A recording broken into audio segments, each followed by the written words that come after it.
Hello friends, good morning. Welcome back to my channel simple housewife lifestyle সোনালিতে সবাইকে জানাই স্বাগত। সবাই কেমন আছো আমাকে জানিও। আজকে সকাল থেকে উঠে শরীরটা একটু খারাপ, দেখতে পাচ্ছ মুখ চোখ দেখে। এখন বসে আছি ঘুম থেকে উঠে, ভাবছি কোথা থেকে কাজগুলো শুরু করব। তোমাদের দাদা তার মধ্যে জামা কাপড় বার করে নিয়েছি, বারান্দাটা ঝাঁটিয়ে নিয়েছি, এবার মুছে নেবো। আর নিয়ে জামা কাপড়গুলো একটা গরম জলের মধ্যে দিয়ে রেখে দেবো। দেখো ঝাঁটি ওই নোংরাগুলো সব বেরিয়েছে ঘর থেকে। এবারে এই দিকটা একটু ঝাঁটিয়ে দেবো, দিয়ে মুছে নিয়ে। আর দেখো আমি ঠাকুরও দিয়ে দিয়েছি চান করে এসে। চান করে এখনও মাথাটা এটা খুলিনি, শ্যাম্পু করেছিলাম, মাথাটা যন্ত্রণা করছিল বলে। দেখো চান করে চলে এসেছি। শরীরটা আজকে মেন কথা একদম ভালো নয়, জানো তো।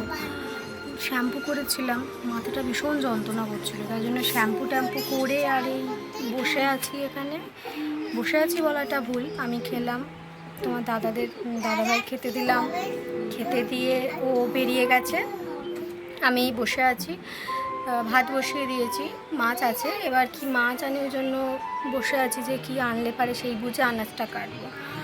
শরীরটা এত ভালো নেই, তার জন্য মুখে আর কি বোঝা যাচ্ছে যে শরীরটা ভালো নেই। কারণ চোখ মুখটা কীরকম একটা যেন লাগছে, চোখ মুখটা বুঝতে পারছি না কেন এরকম হচ্ছে। মানে শরীরটার কি কোনো প্রবলেম হচ্ছে? কারণ এমনিতে রেস্ট পাই না, ছেলেটার যেহেতু স্কুলে নিয়ে যাই, রেস্ট একদমই পাই না। তাই ভাবছি যে হঠাৎ কেন এরকম হচ্ছে। আর ছেলেই বসে টিভি দেখছে, টিভি হয়ে গেলে দেখো যে টিভি দেখছে,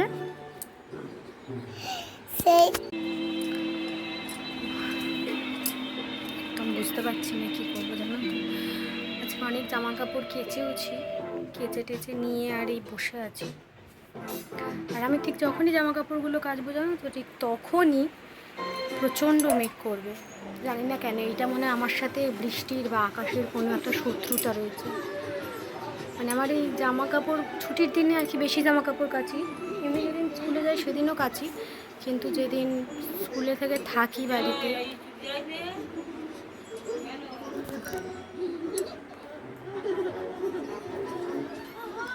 সেদিনকে একটু বেশি কাচাকুচি করি। কারণ সেদিনকে আর কি বার করতে পারি সব নোংরা জামা কাপড়গুলো। আবার যেদিন কালকে স্কুলে গেছিলাম, কালকে ড্রেসও রয়েছে, আমার ছেলের স্কুল ড্রেস রয়েছে, আমার কালকে যেগুলো পরে গেছিলাম সেগুলো রয়েছে, সেগুলো ভালো করে কাচলাম। আমি তো জানোই গরম জলে কাচি। আমার বাপি ফোন করেছিল সকালবেলা, মায়ের সাথে কথা হলো।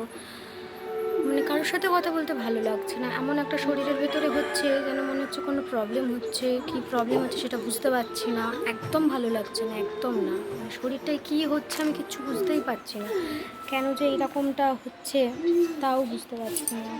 মানে ডাক্তারের কাছে যাওয়াটা দরকার নাকি দেখি। আর কদিন যদি দেখি যে না, শরীরটা একদমই ভালো লাগছে না, ভালো নেই, তখন দেখি তোমাদের দাদাকে বলবো। তোমার দাদাভাই সবসময় বলে যে দেখো শরীরের কিছু হলে চেপে রেখো না, বলে দাও যে শরীরটা খারাপ হচ্ছে, ডাক্তারের কাছে নিয়ে গিয়ে সেটা প্রবলেমটা তোমার হয়ে যাবে। কিন্তু যদি তুমি বাড়িতে বসে থেকে যদি কোনো কিছু সলিউশন বার করার চেষ্টা করো, তাতে সলিউশন হয় না, তাতে অন্য কিছু বিপরীত হতে পারে। দেখছি তোমার দাদাভাইকে বলবো যে না, আমার ডাক্তারখানায় হয়তো যেতেই হবে। মাথাটা প্রচণ্ড যন্ত্রণা হচ্ছে। আমি দেখো ভিজে চুল, পুরো আমি শ্যাম্পু করেছি, দেখো পুরো ভিজে চুল, আর প্রচণ্ড পরিমাণে চুল উঠছে। কেন এরকম হচ্ছে? তোমাদের কারোর এরকম প্রবলেম হচ্ছে কি না আমাকে একটু বলো। তার এই প্রবলেমের কি সলিউশন সেটা আমাকে প্লিজ বলো। তোমরা মানে কোন তেল ইউজ করলে, কোন শ্যাম্পু ইউজ করলে এই প্রবলেমটা হবে না, আমাকে একটু জানিও। এখন তাহলে রাখছি, আবার পরে তোমাদের সাথে দেখা হবে।